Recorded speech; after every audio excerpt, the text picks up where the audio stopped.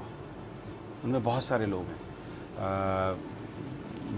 ہم نے ذکر کیا جہانگیر ترین صاحب, یعنی دیکھیں یہ بلیٹڈ, اس سے بڑی نیکڈ کوئی مثال نہیں ہو سکتی کہ تحریک انصاف کی ملائکہ بخاری الیکشن کمیشن میں گئی ہیں کہ آپ مسلم لیگ نون کی وائس پریزیڈنٹ نہیں بنا سکتے مریم نواز پر, اس لیے کہ فیصلہ آ چکا ہے ان کے خلاف. وہ فیصلہ سسپینڈڈ ہے, ہائی کورٹ نے اس فیصلے کو سسپینڈ کیا ہوا ہے, لیکن اس کے باوجود وہ گئی ہیں وہاں پر, الیکشن کمیشن اس کو انٹرٹین کر رہا ہے. اور یہاں پر جہانگیر ترین صاحب جن کو ڈکلیئر کیا سپریم کورٹ آف پاکستان نے تو ساری زندگی کے لیے نااہل, اور اس کی بنیاد یہ تھی کہ انہوں نے اپنی پراپرٹی چھپائی. وہ آ کے پی آئی ڈی میں وزیر کے ساتھ بیٹھتے ہیں اور آ کے بات کرتے ہیں, اور جو وفاقی وزیر صاحب ہیں, میرے علاقے سے ان کا تعلق ہے, ضلع جنگ سے ان کا تعلق ہے, شریف آدمی ہیں محبوب سلطان صاحب, وہ یہ کہتے ہیں جی میری انویٹیشن پہ آئے ہیں. محبوب سلطان صاحب آپ کو اس بات کا کوئی اختیار نہیں ہے کہ آپ سپریم کورٹ آف پاکستان کے فیصلے کے خلاف آپ یہ کام کریں. اور دیکھیں اس میں یہ بڑے ایشوز ہیں, یہ عمران خان صاحب کے لیے لیگل ایشو بھی بنے گا, یہ مورل ایشو بھی بنے گا, اس لیے کہ جہانگیر ترین صاحب نے آ کے تو جو شوگر انڈسٹری ہے اس کے لیے 18 بلین روپیز کی سبسڈی لی ہے. اور وہ جہانگیر ترین صاحب اپنی محفلوں میں, ان کے جو قریبی دوست ہیں وہ یہ کہتے ہیں, جہانگیر ترین صاحب کہتے ہیں میں نے 5 ارب روپیہ لگایا تحریک انصاف کے لیے. اب میرا دل یہ بات ماننے کے لیے تیار نہیں ہے کہ عمران خان صاحب نے اس لیے کوئی سبسڈی دی ہوگی. انہوں نے آ کے کیس ایسا بنایا ہوگا کوئی, اور یہی وجہ ہے کہ سپریم کورٹ آف پاکستان نے نااہل قرار دیا ان کو, ان کے اپنے کنڈکٹ کی وجہ سے, کہ آپ کا جو کنڈکٹ ہے وہ اس بات کی آپ کو اجازت نہیں دیتا کہ آپ پاکستان کے لوگوں کو ریپرزینٹ کر سکیں. تو انہوں نے آ کے نہ صرف ایگریکلچر پہ, شوگر پہ انہوں نے کیا. اور دیکھیں میں آپ کو یہ بتا رہا ہوں کہ انہوں نے وہ پولیٹیکل جو انفلوئنس اپنا استعمال کر رہے ہیں. پنجاب میں ان کی کابینہ, جو پنجاب کی کابینہ میں جو بہت سارے لوگ ہیں وہ جہانگیر ترین صاحب نے بنوائے ہیں, اسی لیے وہ ان کو انکار نہیں کر سکتے. اور میں آپ کو بتاؤں, مجھے بڑا افسوس ہوا اس وقت وہ کہا ہمارے علاقے کے منسٹر نے کہ بس اوپر اللہ ہے اور اس کے بعد نیچے جہانگیر ترین صاحب, اگر یہ نہیں ہوتے تو میں تو وزیر ہی نہ بنتا, مجھے تو وزیر انہوں نے بنوا دیا. بس بھائی یہ بتا دیا انہوں نے الیکشنز کیسے ہوئے بیسیکلی نا, یہ جو فیورز ہے نا, یہ فیورز یہ عمران خان صاحب کے جو سارا ان کی جو ایفرٹ ہے. دیکھیں آج کتنی زبردست بات کہی عمران خان نے جب وہ پنڈی میں گئے جیل کے اس کے لیے ٹرین کے افتتاح کے لیے. انہوں نے کہا کہ تم ان کو نواز شریف صاحب کو اور زرداری صاحب کو کہ جو لوٹا ہوا مال ہے وہ آدھا دے دو اور چلے جاؤ, تم جا کے کسی بادشاہ سے کہلواؤ, جس کے مرضی گوٹے گٹے تم جا کے دباؤ, میں تمہیں کوئی NRO نہیں ملے گا.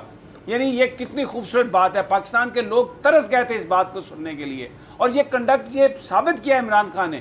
لیکن ان کی صفوں میں بہت سارے ایسے لوگ ہیں, بڑی پرانی خواہش تھی پیسے دے دو چلے جاؤ. پہلے نہیں کہتے تھے کہ, پہلے تو کہتے تھے بس نہ تمہیں جانے دیں گے اور تم سے پیسے بھی نکلوائیں گے. پہلے تو یہ دیکھیں نا ایک ڈیمانڈ ہے لوگوں کی کہ آپ نے ان کو جیل میں رکھ کے کیا کرنا ہے. یہ جیل میں بھی پروٹوکول, اور جس طرح سے یہ رہتے ہیں, ابھی میں نے نواز شریف صاحب کے کھابے آپ کو گنائے ہیں, یہ جیل میں بھی ہوں تو پتہ نہیں کیسے وہ لے کے آتے ہیں, اب کوک ہوگا یہ ہوگا.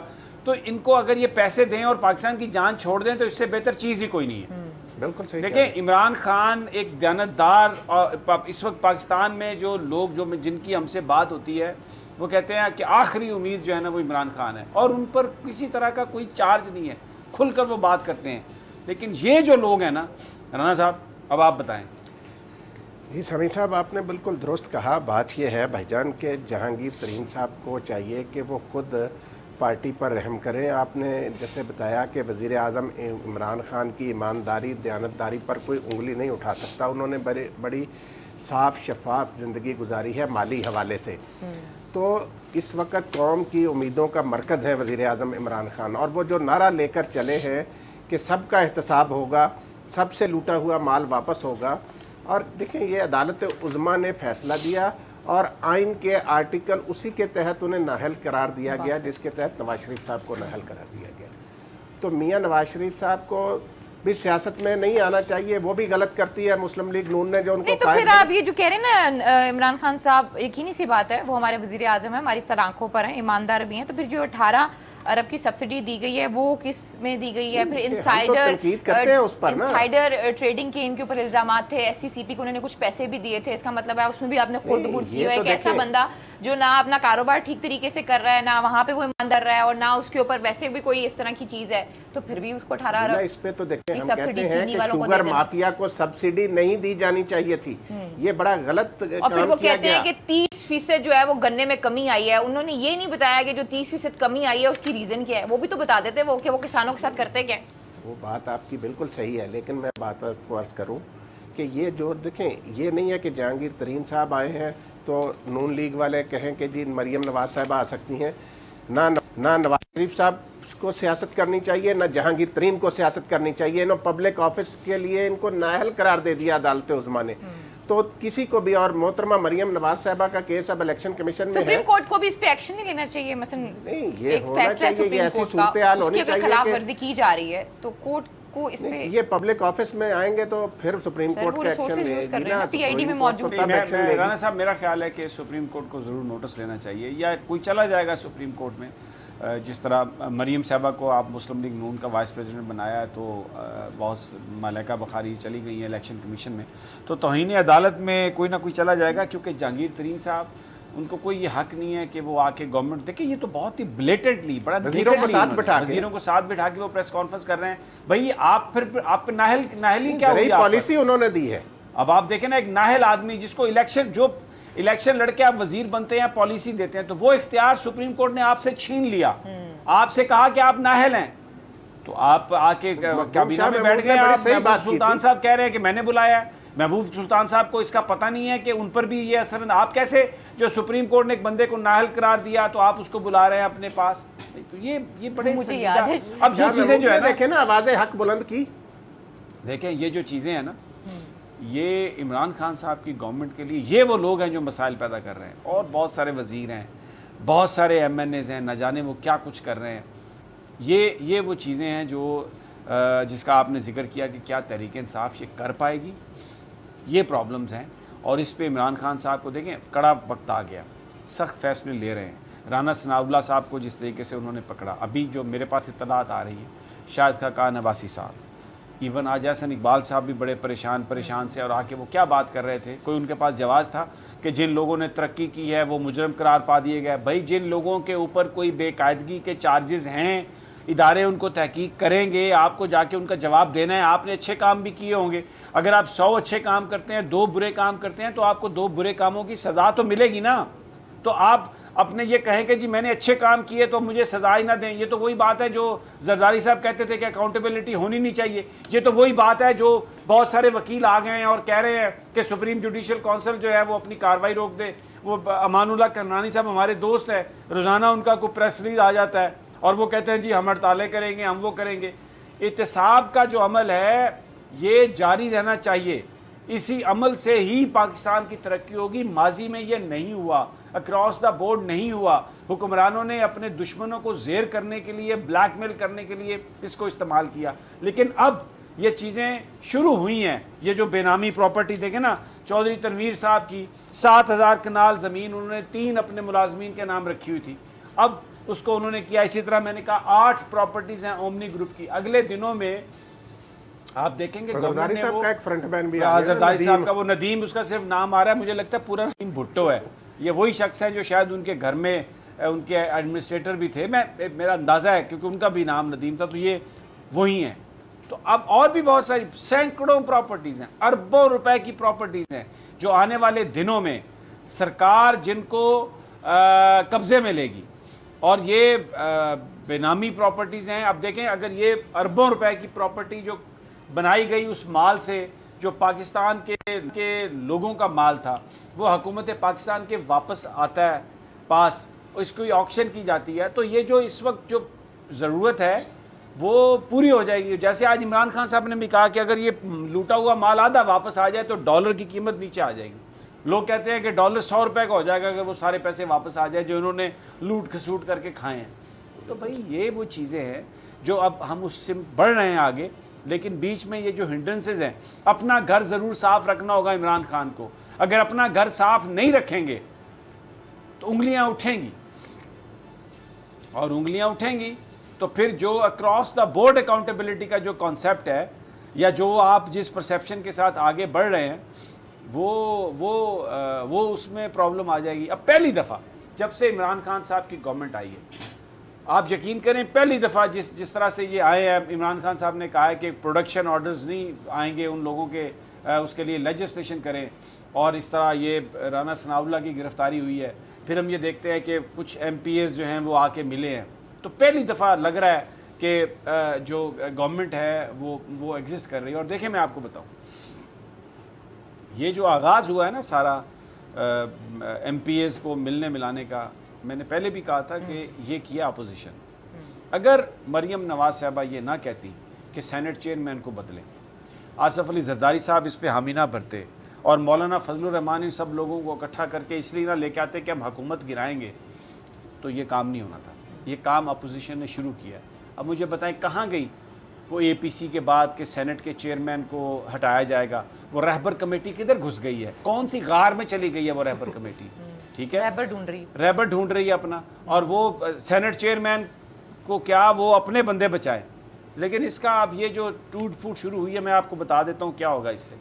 جو ایک بلیک میلنگ ہوتی تھی نا تحریک انصاف کے ساتھ, شاید کبھی ان کے اپنے الائز بھی کرتے تھے, وہ ختم ہو جائے گی. بالکل ایسا.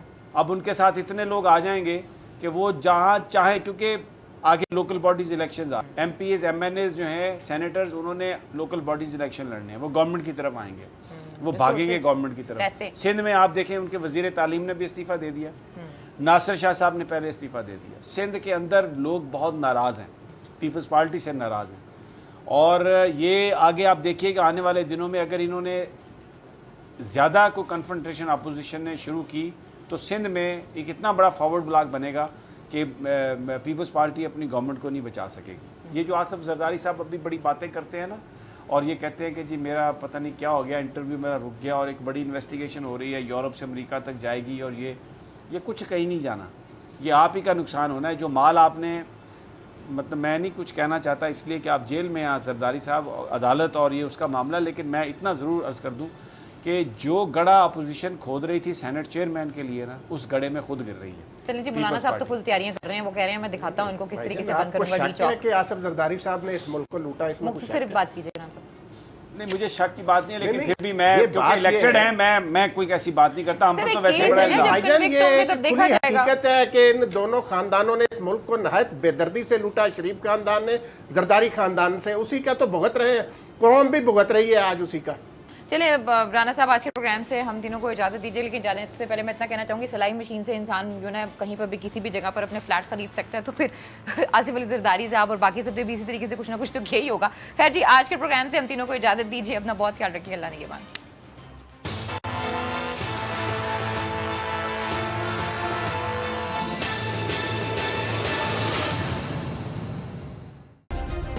سبسکرائب کریں اور بیل دبائیں تاکہ کوئی خبر رہ نہ جائے.